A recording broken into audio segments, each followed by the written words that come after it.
এটা হচ্ছে Tarapith road station. সেখান থেকে কিন্তু তারাপীঠ মন্দির খুব কাছে পড়ে এবং ভাড়াটাও কম পড়ে।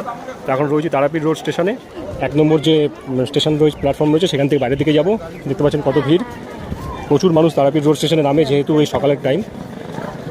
আর এই সামনেই রয়েছে, এটা হচ্ছে 1 নম্বর।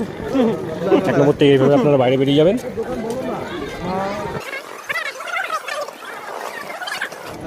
এই দেখুন কত সব টোটো দাঁড়িয়ে আছে, এসব মন্দির যাবে। এখান থেকে ভাড়া পড়ে 30 টাকা করে।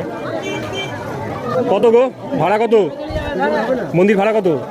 30 টাকা, যেটা আপনাদেরকে জানাম 30 টাকা। মোটর ভ্যানে কত? 20 টাকা। আমরা 3 জন আছি। কত বললে? কত? 20। তো আপনারা চাইলে কিন্তু এখান থেকে সামনে টোটো রয়েছে, টোটোতে যেতে পারেন, অথবা এই যে মোটর ভ্যান। চলুন, 20 টাকা ভাড়ায় সোজা এখন মন্দির।